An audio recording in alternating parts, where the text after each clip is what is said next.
நாம இன்றைக்கி என்ன படத்தோட ரிவ்யூ பார்க்க போனால் விஸ்வநாத் அண்ட் சன்ஸ். வாங்க கதையோட ஒன்லைன் பார்க்கலாம்.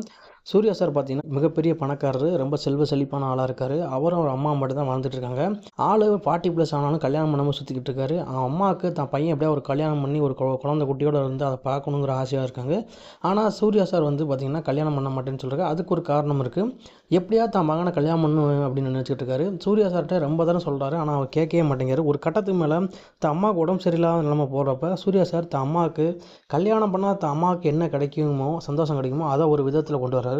வெளிநாடு போய் ஒரு வாடகை தாய் மூலமாக ஒரு குழந்தைய பெற்றுக்கிட்டு அங்கே கூண்டு வந்து என்னை கல்யாணம் பண்ண சொல்லாதம்மா, ஆனால் இது உன்னோட பேரன்னு சொல்லி அவர்கிட்ட கொடுக்க அந்த குழந்தைய வளர்த்துக்கிட்டு சந்தோஷமாக சுற்றிக்கிட்டு இருக்காரு.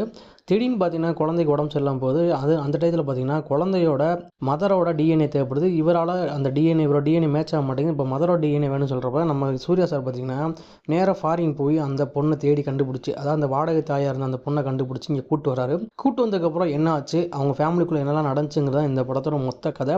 படம் சூப்பராகவே இருக்கும். சூர்யா சாரை திரும்ப நம்ம கஜினி டைமில் பார்த்த மாதிரி நல்லா ஸ்டைலிஷாகவும் நல்லா யங்காக நல்லா காமெடியாகவும் காட்டியிருப்பாங்க. ஹீரோயினோட கேரக்டர் பார்க்குறப்ப கண்டிப்பாக உங்களுக்கு இந்த கேரக்டர் பார்க்குறப்ப ஜெனிலியாவோட தான் உங்களுக்கு ஞாபகப்படுத்தும். சொந்த சுப்பிரமணியம் படத்தில் ஒரு ஜெனிலியா தான் உங்களுக்கு இந்த படத்தில் ஞாபகப்படுத்தும். ஏன்னா இந்த ஹீரோயினோட ஆட்டிடியூட்டும் நம்ம ஜெனிலியாவோட ஆட்டிடியூட்டும் ஒரே மாதிரி இருக்கும். படம் நல்லாவே இருக்கும். கண்டிப்பாக ட்ரை பண்ணி பாருங்கள். ஃபேமிலியோடு உட்காந்து பார்க்கலாம். கண்டிப்பாக ட்ரை பண்ணுங்கள். நம்ம வீடியோ பிடிச்சா லைக் பண்ணுங்கள், ஷேர் பண்ணுங்கள், சப்ஸ்கிரைப் பண்ண மறக்காமல் பெல் ஐக்கானை கிளிக் பண்ணுங்கள். மீண்டும் ஒரு வீடியோ சந்திக்கலாம்.